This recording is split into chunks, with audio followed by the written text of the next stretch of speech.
Hey everybody, meteorologist Brad Petovich here. Hope you saw the exciting news today about the Ski Summit coming up in February. Excited for that to go to Virginia this year, and hopefully I'll see you up there. I'm going to try to get off and head up there. So we'll start with the good news first, get to some bad news, and then back to some good news. So let's get right to the forecast here because I like to get this out. We're going into a holiday weekend, huge weekend by the way, for skiing obviously. Now the good news is we got plenty of snowmaking and the slopes are in pretty good shape right now. The bad news, as you're seeing from the forecast, no natural snow in the forecast and not a lot of opportunities for snowmaking. I think there'll be some hit or miss snowmaking opportunities, maybe Friday to Saturday, but I kind of left it off the forecast because I just think it's going to be very sporadic. A lot of temperature inversions and then warming temperatures overall. And then this weekend it's just plain old warm with some rain. But okay, so Monday's Christmas, right? A lot of people skiing this week. I don't think this weekend will be bad. The conditions should maintain themselves pretty good, even with warming conditions. If you skied in the south, you should know man-made snow can last really long on those slopes. So let's get to what's going to happen going towards New Year's, because here's the good news. There are signs going into New Year's that we could see a pretty significant change. The Christmas storm, which arrives Christmas into the 26th. Unfortunately, this is a warm flow, so we've got really warm air here, not enough cold air here on the front side. So warm and kind of wet for Christmas, Tuesday, Wednesday. But going into Thursday, Friday, so this is going into the weekend, notice the little surge of cold air. This little cutoff low kind of helps surge some moisture down here and maybe some cold air. So going into New Year's weekend, the flow starts switching from the west-northwest.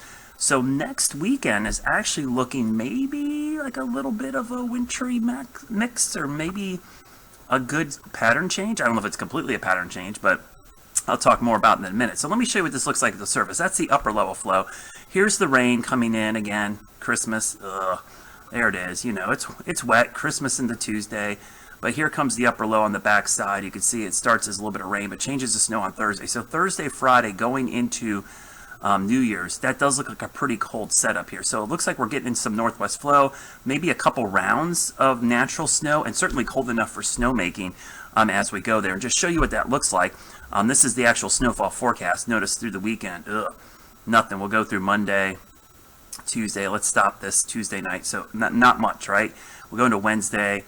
All right, nothing. But then we go into Thursday. So Thursday afternoon, this is next Thursday, by the way, the 28th, going into the 29th. Going into New Year's weekend, you see that Saturday and Sunday, which is New Year's Eve. So yeah, so New Year's weekend's looking pretty good.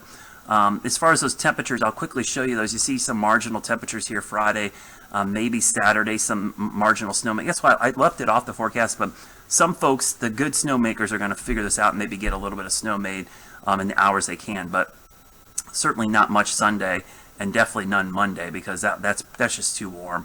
Setup right there for snowmaking. And then Tuesday, Wednesday, you know, stays pretty cool. But then going into Thursday, Friday, here comes that colder air. That colder air comes in, and this is Sunday, New Year's Eve. So we're looking at the potential of maybe some really cold air moving in. So the good news too, at the end of this, I wanted to talk a little bit about the polar vortexes. We've heard a little bit about this in the last couple of weeks. I mentioned this probably about 3 weeks ago. There are signs going into the new year that the polar vortex is going to weaken. Remember, the polar vortex doesn't move south. It is not what brings cold air.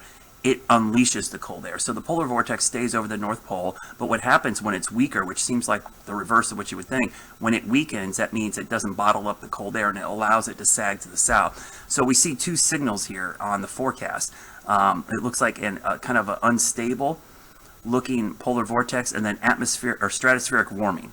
Those two things, when the stratosphere warms, we tend to see decoupling or instability in the polar vortex, which basically like opens the gates for cold air to spill south. Now, this is in the northern hemisphere. The problem is the northern hemisphere is huge. This cold air could go into Europe, could go into Siberia, could go into Alaska, but it could come into North America. And even when it moves into North America, sometimes it's in sharp troughs. So kind of like what we saw last year with the cold snap around Christmas, and out west it wasn't as cold.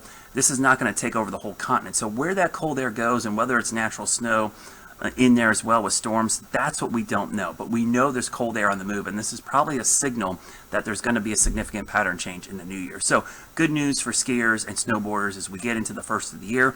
Hopefully we'll see the pattern change and that El Nino storm track sticks around. You get the combination of those two, and could put us in good shape. Have a great weekend. Hope you're going skiing this weekend. Merry Christmas to everybody out there. We'll do another update next week talking about maybe the pattern change as we head towards the new year.